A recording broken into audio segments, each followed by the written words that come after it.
I never thought I'd be caught in something like this. It's the kind of story you'd hear around a campfire or in a horror movie but never imagine yourself living through. It was late fall in Alaska, the days were shorter, the nights longer, and the air, thick with that eerie stillness, felt like it was holding its breath. I had been living out in the wilderness for the past year, working for a construction company that did remote projects. Our base camp was a modest setup a few miles outside of Anchorage. Most of the crew were rough men seasoned in handling the harsh environment, but I'd always kept to myself. I wasn't the type to indulge in small talk or seek camaraderie. I liked the isolation, the quiet. That night, we were finishing up a routine job, a few of us out in the woods. The trees were bare, the ground covered in frost, and the sun had already dipped below the horizon. My coworkers, Greg and Mark, were finishing some last-minute checks while I packed up the truck. I had just loaded the last of the gear when I heard it. A sound that didn't belong. A rustling, but not like the wind through the trees. This was deliberate. I paused, trying to shake off the unsettling feeling crawling up my spine. It wasn't the kind of noise an animal would make. It was too human. I called out, half expecting it to be one of the guys messing with me. No response. I was already starting to feel uneasy, so I grabbed the rifle from the truck just in case. The Alaskan wilderness, while beautiful, could be unforgiving, and you never really knew what could be lurking in the dark. Then I saw something move between the trees. Something big. At first, I thought it was a moose, but the shape was wrong. Too tall. Too thin. And the way it moved, unnerving, like it wasn't quite right. My heart was pounding in my chest, but I told myself it was just a trick of the shadows. I was tired, overworked, maybe I was imagining things. Still, I couldn't shake the feeling that something was off. Greg. Mark. I shouted, more out of instinct than anything. But when they finally appeared, it was clear they hadn't seen anything out of the ordinary. I asked them about the noise. They both looked at me like I was losing it. Probably just a bear, Greg said dismissively, but I wasn't convinced. There was a strange chill in the air, something that I couldn't explain, and the woods seemed alive, as if they were watching us. Mark mentioned it was getting late, and we should head back to camp before the darkness really set in. That's when we noticed it. Something moving closer to us from the tree line, just out of sight. It wasn't a bear. It wasn't a moose. It was something else. The air was cold, biting at my skin, but it wasn't the chill that froze me in place. It was the feeling something was watching us. The rustling had stopped, but I felt like whatever was out there, it wasn't done with us. Greg and Mark didn't notice. They were already walking back to the truck, but I lingered behind. My eyes were fixed on the shadows at the edge of the clearing, trying to make sense of the movement. My breath was shallow, every step forward slow, deliberate. The trees stood like silent sentinels, their skeletal branches twisted in odd angles, as though reaching toward us, eager to pull us into the depths of the forest. Then, the sound came again, softer this time, like footsteps crunching on frozen ground. I spun around, my heart pounding, but all I saw were the dark trees, and the moonlight barely cutting through the canopy. I didn't know if it was my imagination or something far worse, but I felt something was out there, just waiting for me to slip up. Greg. Mark. I called again, this time my voice trembling. They didn't answer. It was as if the forest had swallowed them whole. I turned back to where I had seen the movement earlier, my mind racing. What if it wasn't an animal? What if it was something worse? A part of me told me to ignore it, to just get back to camp and forget about it. But the other part of me, the part that had lived in this unforgiving land for months, seeing the oddities and the dangers, was telling me not to be so naive. Something wasn't right. That's when I saw it. A figure, tall, impossibly thin, standing just beyond the trees. It wasn't moving, just watching. I could make out its outline against the darkened forest, its shape a little too angular, too unnatural. I couldn't see its face, it was obscured by the shadows. But the way it stood there, perfectly still, felt like it was waiting for something. I felt a shiver crawl down my spine, my blood turning to ice. It was as though the entire world had gone silent, the usual sounds of the wilderness vanishing into the thick fog of dread that had settled over the camp. I turned back toward the truck, desperately trying to shake the feeling of being hunted. My legs felt heavy, as though they were filled with lead. But when I reached the truck, Greg and Mark were gone. Completely gone. The truck was still there, the keys on the seat, the engine cold. But the two men who had been right next to me just moments ago had disappeared. "Greg? Mark?" I called, my voice rising with panic now. There was no answer, only the deafening silence of the wilderness. I checked the surrounding area, but it was impossible to see through the thick darkness of the trees. The moon had hidden behind a cloud, and all I could hear was the wind whistling through the branches. I grabbed my rifle, heart racing as I tried to make sense of what was happening. Then I saw something else. A trail in the snow. The marks were deep, like someone or something had been dragging itself along the ground. The footprints led into the woods, further away from the truck, as if they were inviting me to follow. I didn't want to go. Every instinct in me screamed to stay, to wait for help. But the thought of my friends, Greg and Mark, alone out there in the dark, I couldn't leave them behind. So, with my rifle raised, I stepped into the shadows of the trees, following the trail deeper into the unknown. The forest closed in around me as I followed the trail, every step feeling heavier than the last. The ground was uneven, the snow growing thicker, crunching beneath my boots. The wind picked up, howling through the trees, but I hardly noticed. My mind was consumed with one thought: what had happened to Greg and Mark? The trail led me further into the woods, the darkness swallowing everything in its path. The trees were tightly packed together now, their twisted limbs almost touching overhead, blocking out whatever faint light had been left from the moon. My breath came in sharp, panicked gasps, but I couldn't stop. I had to find them. I walked for what felt like an eternity, the cold biting through my jacket, my hands starting to tremble. But then, I heard it again. A whisper, almost too quiet to hear. It wasn't the wind. It wasn't the trees. It was a voice, faint but unmistakable. I froze. "Greg," I whispered hoarsely, but the voice didn't reply. Instead, the whisper grew louder. Not words. No, it was laughter. Cold, empty, cruel laughter. The kind that sent a shiver down your spine and made the hairs on the back of your neck stand on end. I spun around, half expecting to see someone behind me. But there was no one. Just the trees and the darkness, pressing in from all sides. The laughter continued, this time louder, closer, like it was coming from somewhere just out of reach. My eyes scanned the trees, looking for any movement, any sign of life. And then I saw it, or rather, I didn't see it. It was something I couldn't quite make out, but I felt it. Something watching me, just beyond the trees, hiding in the dark. My instincts screamed at me to run, but I couldn't. My feet wouldn't move. I stood there for what felt like an eternity, my heart pounding, sweat dripping down my face despite the cold. And then, from behind me, I heard the unmistakable sound of someone or something breathing, slow, labored. It was as if it was just behind me, waiting for me to turn around. I spun around with my rifle raised, ready to fire, but there was nothing. Nothing except for the dark, the trees, and the growing sense that I was being toyed with. And that's when I saw it. A figure, barely visible through the shadows, standing motionless among the trees.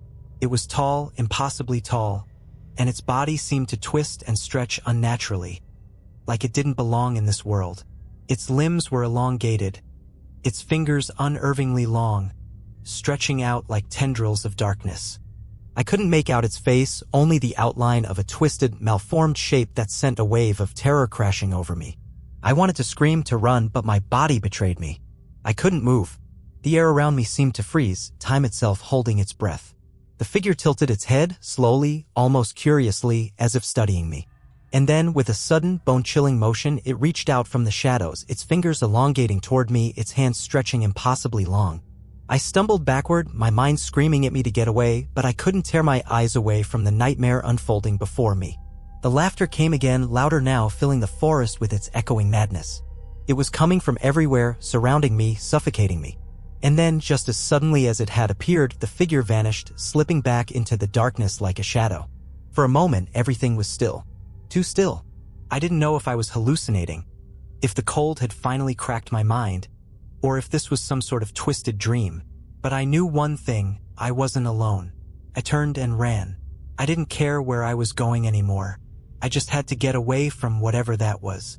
I stumbled over the uneven ground, my heart pounding in my chest, my breath coming in ragged gasps. But no matter how fast I ran, The feeling of being watched never left. And the laughter? It followed me, echoing through the trees, growing louder, like it was drawing closer. I ran until my legs gave out beneath me, until the exhaustion weighed me down. I fell to the ground, gasping for air, my hands shaking. I couldn't stop myself from looking back, afraid of what might be lurking behind me. But there was nothing, just the forest, and the growing silence. I didn't know how long I lay there in the snow, gasping for breath, my mind a whirlwind of panic and confusion. The laughter was gone now, or maybe it had just faded into the background, swallowed by the vastness of the forest. The eerie stillness felt oppressive, as though the world had turned upside down and nothing would ever be the same. I forced myself to my feet, my legs trembling beneath me.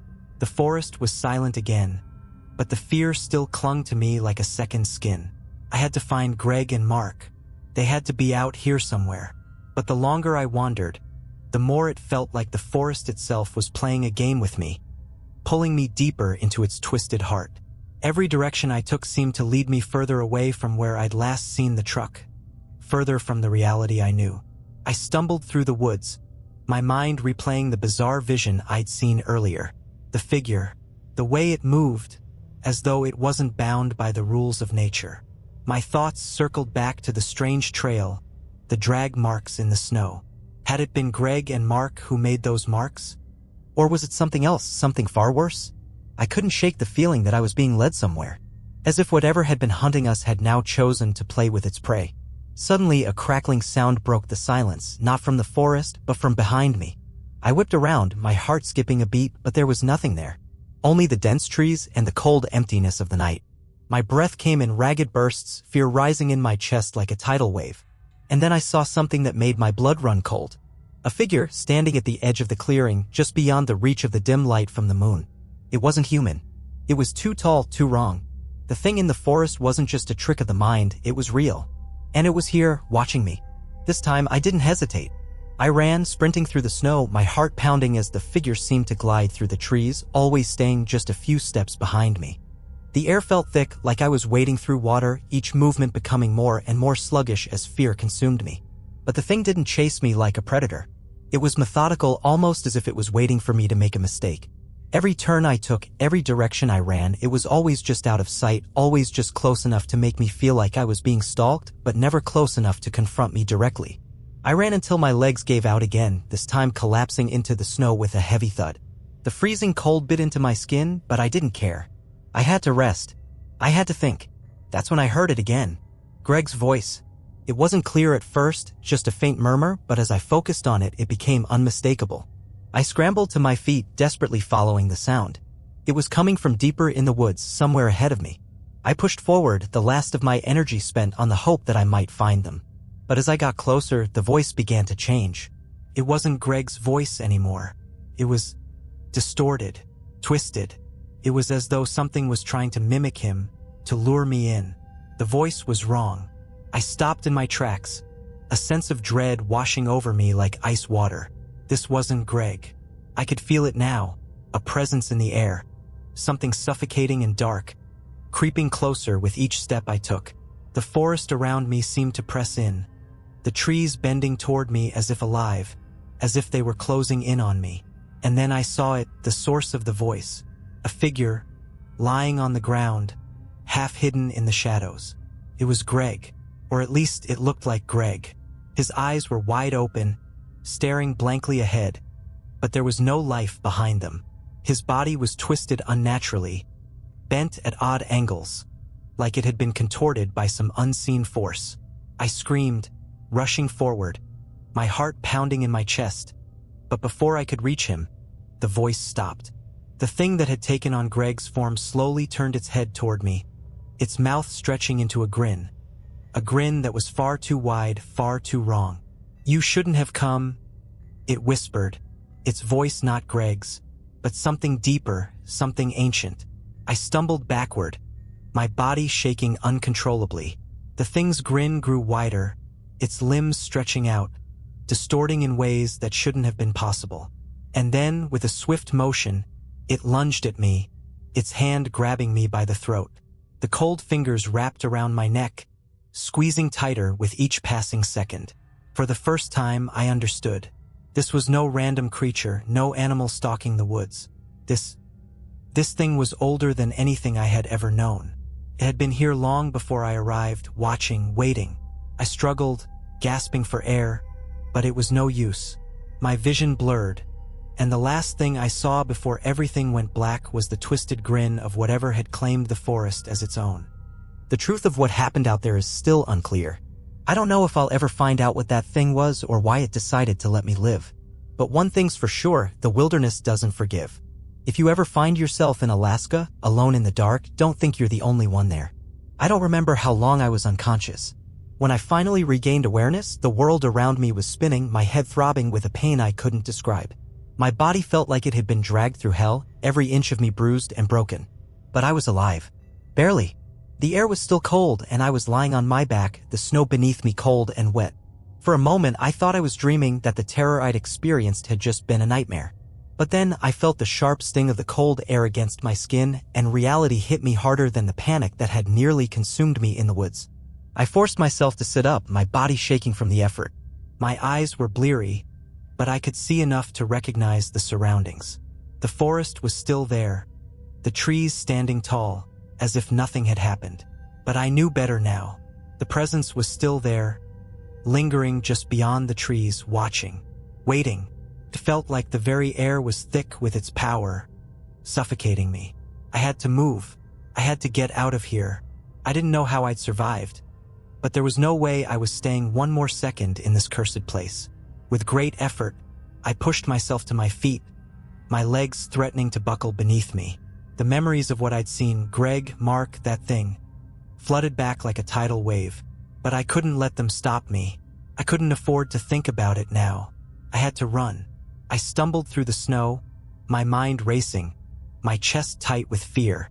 I didn't know where I was going, but I knew one thing for sure. I couldn't go back to the camp. Not after everything that had happened. Not after seeing what I had seen. The forest around me seemed to shift with every step, as if the very trees were closing in, trying to trap me. The wind howled again, but this time I could hear something else beneath it, the faintest sound of footsteps, like something was following me. I didn't dare look back. I kept running, my breath coming in ragged gasps. The darkness pressed in on all sides, and the forest seemed to grow darker with each passing minute. The trees began to warp and twist, their shapes becoming grotesque and unnatural, like something out of a nightmare. I couldn't make sense of it. My mind was failing me, too tired, too overwhelmed to process what was happening. But I couldn't stop. I had to get out. I ran for what felt like hours, the exhaustion clawing at me. My limbs ached and my lungs burned with every breath. But the terror that had taken root in my chest pushed me forward, one step after another. The voice, Greg's voice, or whatever had taken his form, echoed in my head, telling me that I shouldn't have come, that I was too weak to survive. Then I saw it, the faint glow of a light in the distance.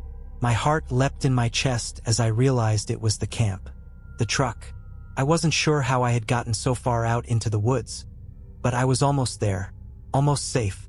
But as I neared the light, something stopped me cold. The truck was there, but the camp was eerily silent. Too silent. I approached slowly, cautiously, my instincts screaming that something was wrong. The truck's engine was cold, the headlights dim. No sign of Greg or Mark. No sound of voices or movement.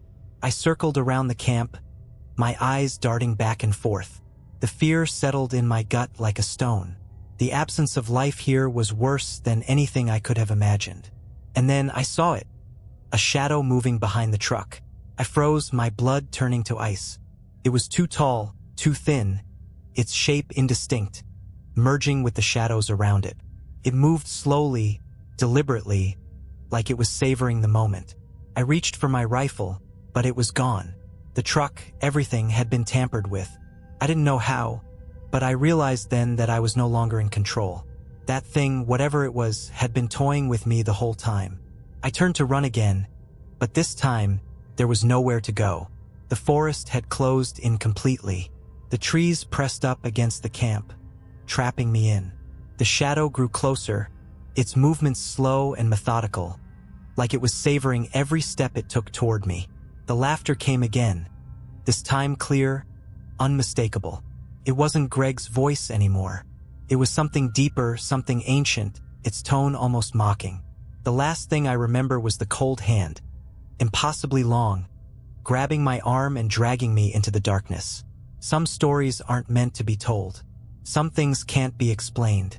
But if you ever find yourself in the Alaskan wilderness, don't think you're alone. And remember, the forest is always watching. I don't know how long I've been here. Time has lost all meaning. My days are just an endless blur of cold, fear, and memories that haunt me like shadows. When I woke up, I was no longer in the camp. I wasn't even in the forest. The place I found myself in was something different, an abandoned cabin deep in the woods, far from any trail I could recognize.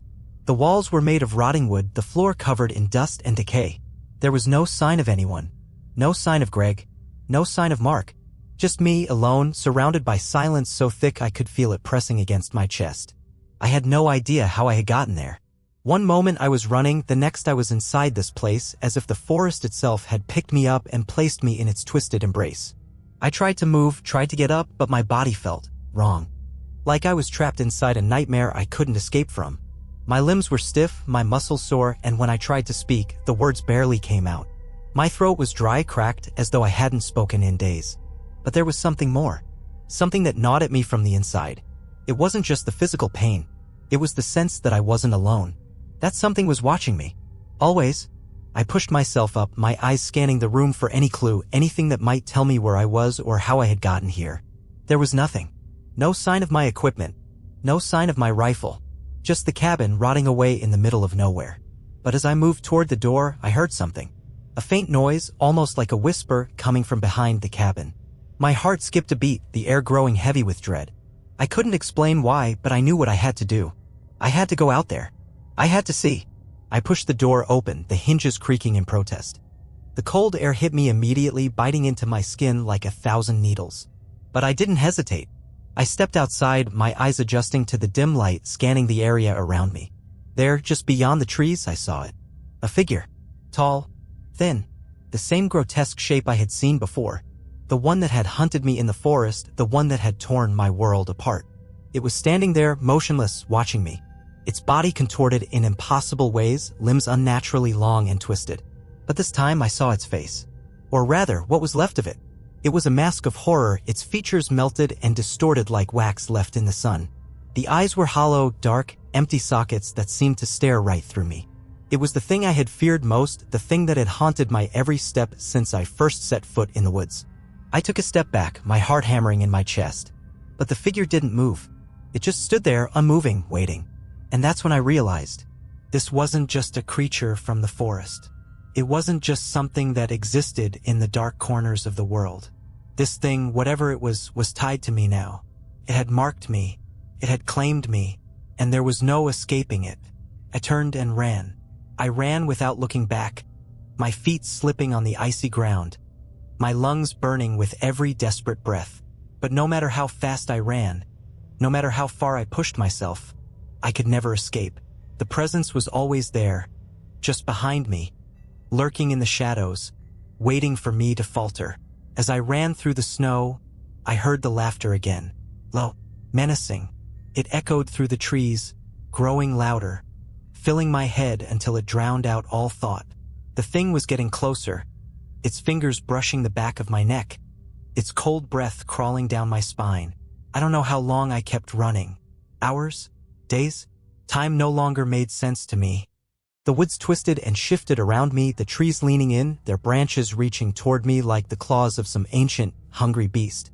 And then, as if by some twisted miracle, I found myself back at the cabin. The doors swung open on their own as I neared, as if the place had been waiting for me. I stumbled inside, my mind a whirl of confusion and terror. I collapsed to the floor, my body shaking uncontrollably. That's when I saw it. The thing from the woods wasn't just following me. It was already here. I don't know how long it's been since I locked the door, but I can hear it outside, scratching at the walls. The laughter never stops. It's in my head now, constantly whispering, always waiting, always there.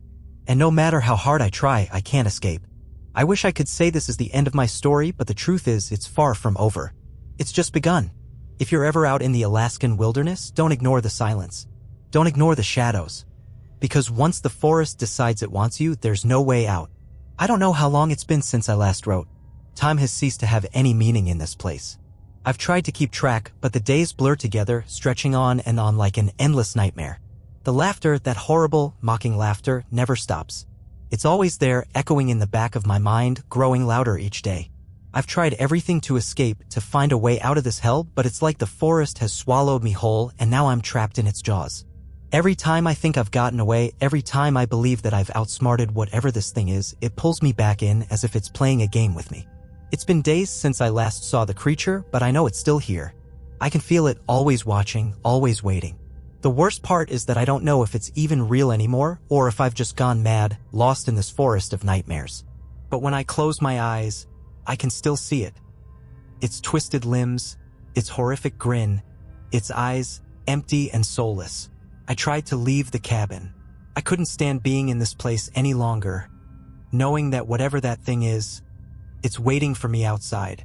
But when I opened the door, the woods were different. The trees were darker, the air thicker, and the path I'd taken earlier, the one that had led me here, was gone, replaced by a maze of twisted branches and shadows. It's as if the forest itself is alive, shifting and changing to keep me trapped here. I don't know if it's the creature that's controlling it, or if the forest is just part of its world. But the longer I stay here, the more I feel like I'm losing myself to it, becoming part of the madness that has taken root in this place. I thought I saw a way out, a break in the trees, a faint light in the distance. But when I got closer, it wasn't light at all. It was just more darkness, more trees, more shadows. And then I heard it again, the voice. Not Greg's, not Mark's, but the voice of the thing that has been hunting me, mimicking them, luring me deeper into the nightmare. Come closer, it whispered. I've been waiting for you. I wanted to scream, to run away, but my body betrayed me. My legs wouldn't move. I couldn't even bring myself to look away from the voice, as if it had some sort of hold on me, pulling me in like a moth to a flame. The cabin has become a prison. The walls close in every time I try to leave, the door locks itself, the windows go black. I can hear the thing moving outside, its footsteps slow and deliberate, circling the cabin like it's trying to figure out how to break in. It knows I'm here. It's waiting for me to make a mistake. There's a part of me that knows I can't survive this, that I'm already too far gone. But there's another part of me, the last bit of my sanity, that refuses to give up. I can't let it win. I keep telling myself that I'll find a way out, that I'll escape this madness. But every time I think I've figured it out, I'm pulled back into the darkness. I see the thing in the corner of my vision, its shape just out of reach, its laughter echoing in the corners of my mind. I don't know how much longer I can hold on. I don't know how much longer I can survive this. If anyone ever finds this, if anyone ever reads these words, please know the forest is real. The thing that hunts in the dark is real. And once it decides it wants you, you can never truly escape. I am nothing but its prey now. And I fear that by writing this, by telling you my story, I've already sealed my fate. This is where it ends, for me at least. The nightmare continues and I can't escape. Let this be a warning to anyone who dares to venture into the Alaskan wilderness. Because once it finds you, there is no running. Only the darkness. Only the waiting. I never wanted this to be my life. I never wanted to live in this nightmare, trapped in the clutches of a terror so real and powerful that it could distort everything around me. But here I am, stuck in a place where the forest breathes, where the trees shift and bend to the will of something ancient, something darker than anything I could have imagined. It's been days or weeks, I don't know anymore. Time doesn't exist here. It's just the endless whisper of the wind through the branches, the shifting shadows, and the cold that gnaws at my bones. The thing, it, is always there, waiting, watching, listening. It's in my head now, every thought twisted by its influence. It's like I can feel it creeping through my veins, burrowing into my soul, claiming me piece by piece. I used to think that if I kept running, if I could just get far enough away, I could escape it. But now I know the truth. There is no escape. The forest is its domain. It owns this place, and I am nothing but a toy, a plaything for whatever dark force governs these woods. I thought the cabin was a safe place. I thought that if I could just stay there long enough, the thing would lose interest, would move on to some other poor soul. But I was wrong. The forest never forgets. And neither does it forgive. Last night, something changed. The silence that's always accompanied the woods, the oppressive stillness, broke. It was a low rumble at first, like thunder from a distance. But the sound grew, louder and louder, until it was all around me, reverberating through the very air. The trees started to shift, their bark twisting and contorting, as if they were alive, as if they were stretching to reach me. I tried to scream, to run, but the ground beneath me seemed to shift with every step, like the earth itself was pulling me down. The thing, I don't even know if it's a thing anymore, was coming. I could feel it moving through the trees, its presence suffocating the air, its laughter rippling through the forest like an ominous wind. I ran. I ran as fast as I could, but the forest was a labyrinth now. The trees no longer stood in place. They leaned toward me, their branches reaching out like hands, trying to grab me, trying to pull me into the darkness. The ground buckled beneath my feet as if the very earth was conspiring to keep me here. I heard it again. The voice. The voice that once mimicked Greg, once tried to trick me into thinking I could trust it. But now it was different. It was twisted, distorted, filled with malice. "You can't escape," it whispered. "You belong to the forest now." I stumbled, falling to my knees, my chest heaving with fear and exhaustion. But I couldn't stop. I couldn't give in. I pushed myself to my feet again, dragging myself through the thick snow, through the mud that now clung to the earth like some sickening mire. And that's when I saw it. The thing. The creature. It was standing at the edge of the clearing, its twisted form illuminated by the pale light of the moon. But it wasn't just standing there. It was growing. It was stretching its limbs outward, its body elongating, becoming more and more monstrous with each passing second. The branches of the trees seemed to crawl up its body, like they were becoming part of it, feeding it, twisting it into something even more horrific than before. It's not just a creature anymore. It's a part of the forest. The forest is it. I knew then that I couldn't outrun it. I couldn't escape. The forest had claimed me, and there was no going back. As I turned to face it, I heard the trees groan, their roots cracking and shifting beneath the earth. The forest was alive. It was hungry. The laughter came again, louder now, filling my head, drowning out everything else. I was suffocating in it. "You will join us," it whispered, its voice now a chorus of sounds, both human and inhuman, all mixed together in a cacophony of madness. "You're part of the forest now, forever." I collapsed to the ground, my body trembling, my mind on the brink of collapse. But before I could scream, before I could beg for mercy, the darkness swallowed me whole. The trees closed in around me, the forest consuming me, and everything I had known was ripped away. I don't know what's real anymore. I don't know if I'm still alive. But one thing is certain. The forest is never truly empty. I thought the nightmare had ended, that I was free when the darkness finally consumed me. But now I know the truth. It wasn't the end.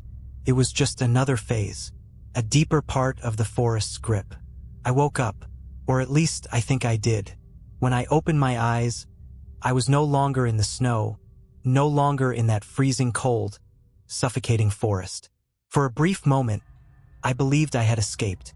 The ground beneath me felt different, the air warmer, less oppressive. I blinked several times, trying to clear the haze that clouded my vision. But when I stood up, I realized something was horribly wrong. The trees were gone. There was no snow, no moonlight filtering through the canopy. Instead, I found myself in a small, dimly lit room. It was old, rotting wood, like the cabin I'd been trapped in. But this one was different, more decayed. The walls were covered in strange markings, almost like scratches carved into the wood, like something or someone had been trying to escape. I tried to scream, but no sound came out. My mouth was dry, my throat sore as if I hadn't spoken in ages. And then I heard it. The voice. Not just any voice. The voice that had been whispering to me from the very beginning. The voice of the forest. The voice of the thing that had hunted me. "Welcome back," it murmured, its tone sickeningly sweet, like an old friend pretending to care. "Did you think you could escape?" I stumbled backward, the room spinning.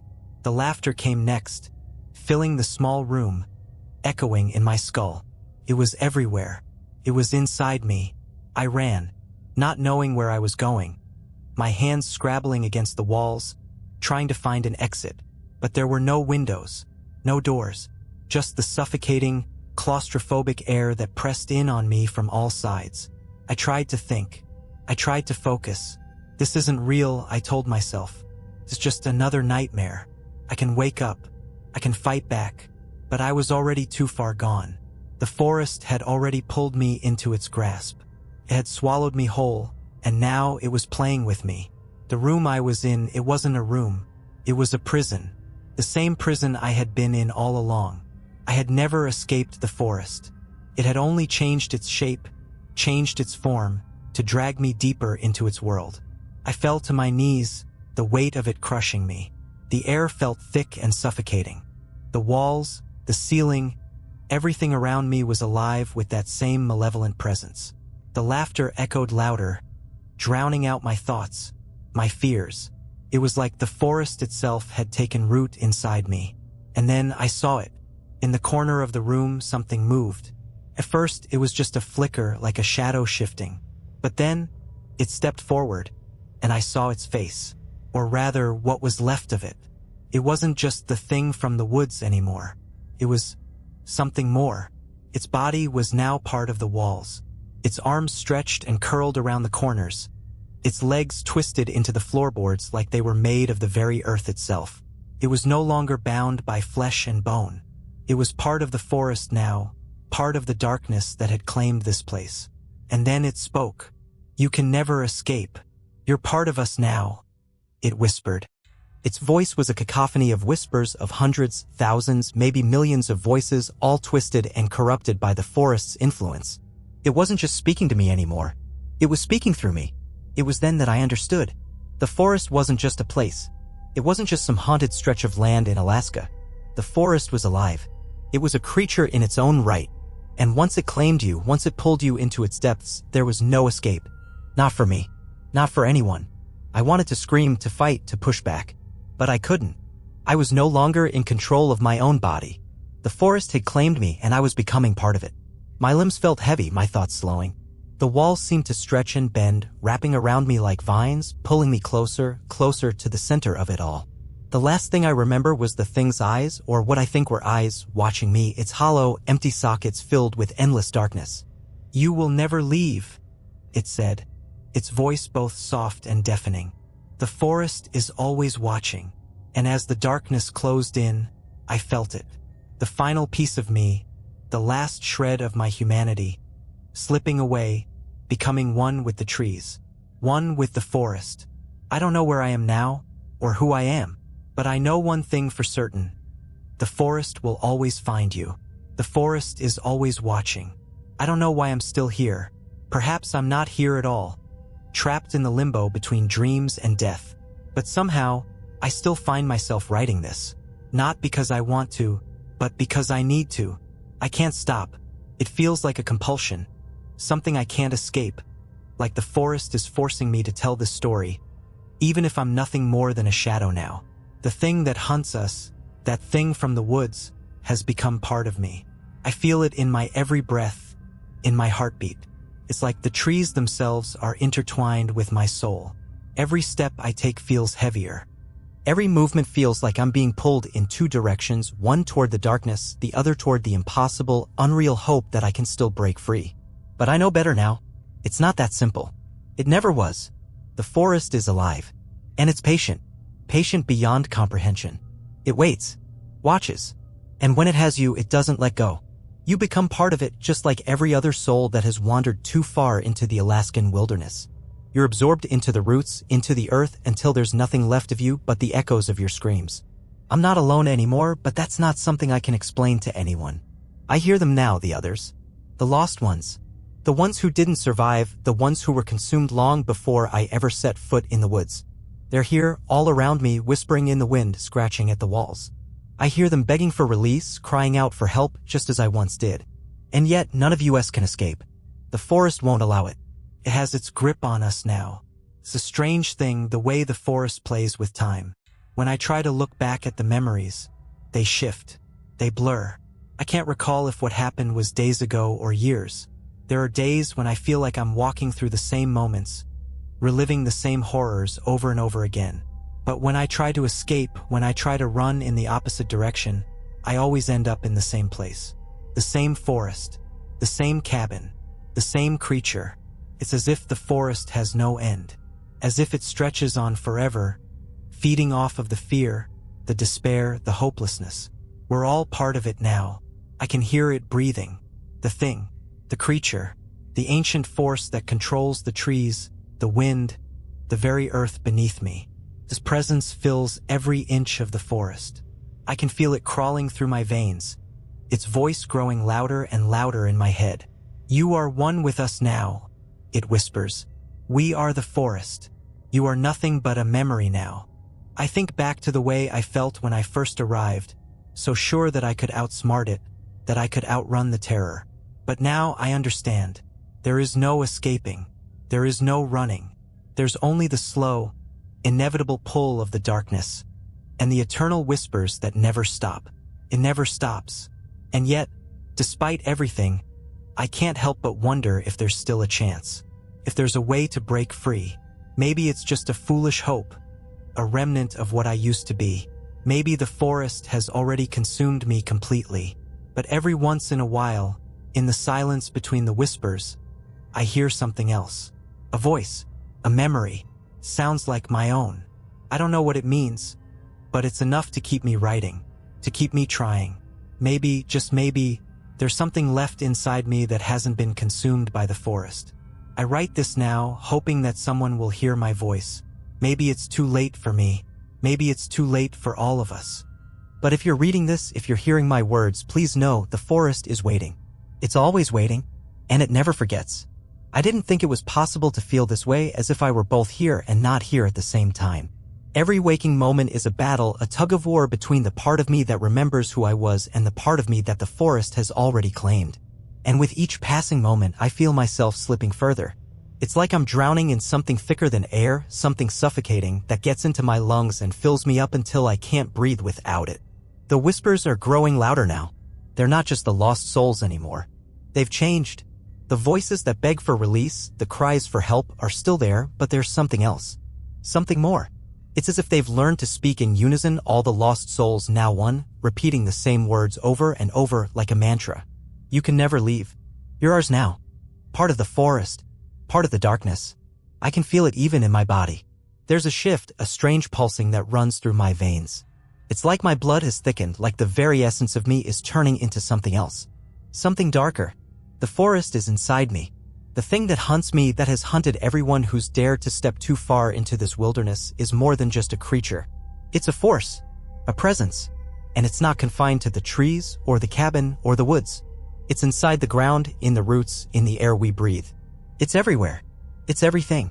And once it gets inside you, once it has a hold, it doesn't let go. It's not just pulling at my mind anymore. It's pulling at my soul.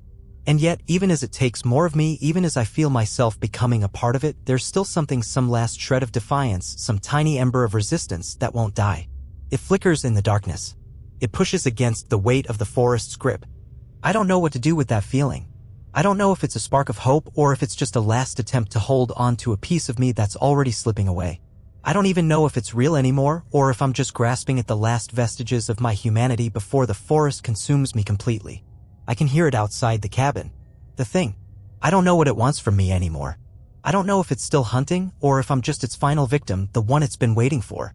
Its laughter, that vile, mocking sound, drifts through the walls like a breeze, winding around me, wrapping around my mind. I want to scream. I want to shout for help. But I know no one will hear. No one can hear me.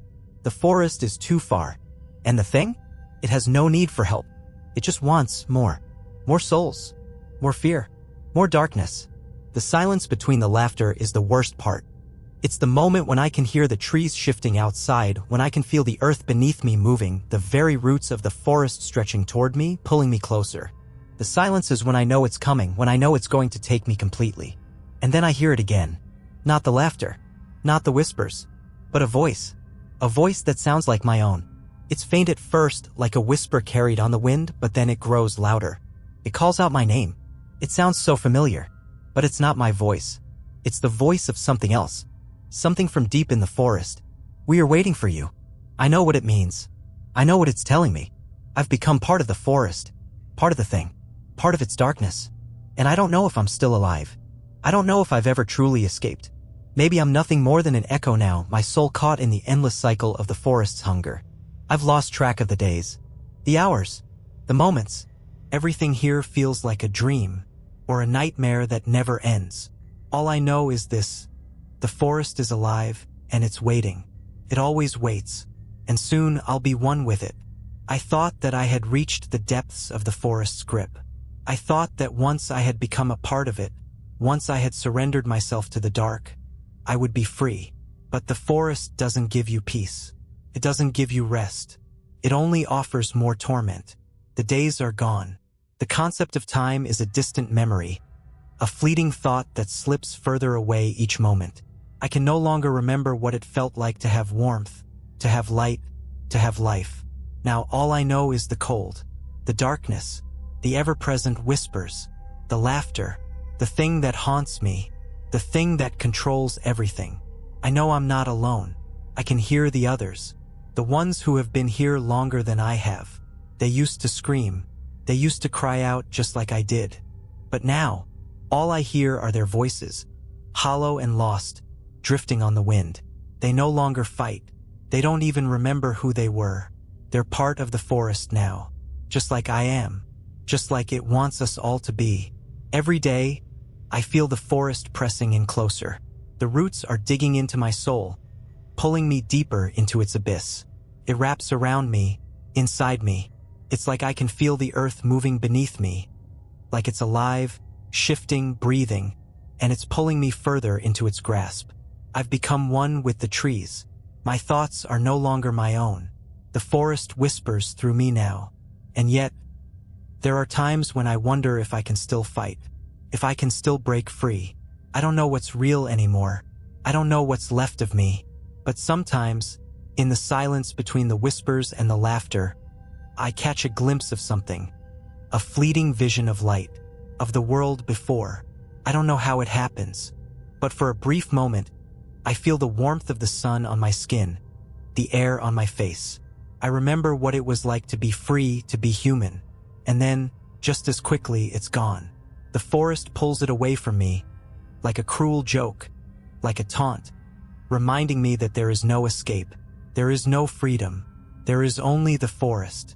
And the thing that controls it all is not just a monster, it's not just a creature lurking in the trees. It is the forest. It is the darkness. It is every root, every leaf, every whisper. And once it has you, it will never let you go. I've tried to leave. I've tried running, even though I know it's pointless. There's no place to go. The forest is infinite. It seems stretching on forever, swallowing everything in its path. I could run for eternity, and I would never escape. Every step I take brings me back to where I began, to the same twisted trees, to the same eternal darkness, to the same endless cycle. Sometimes I feel like I'm losing my mind. The whispers are growing stronger, more urgent. They echo in my thoughts, telling me that I belong here, telling me that this is where I was always meant to be. I'm starting to believe them.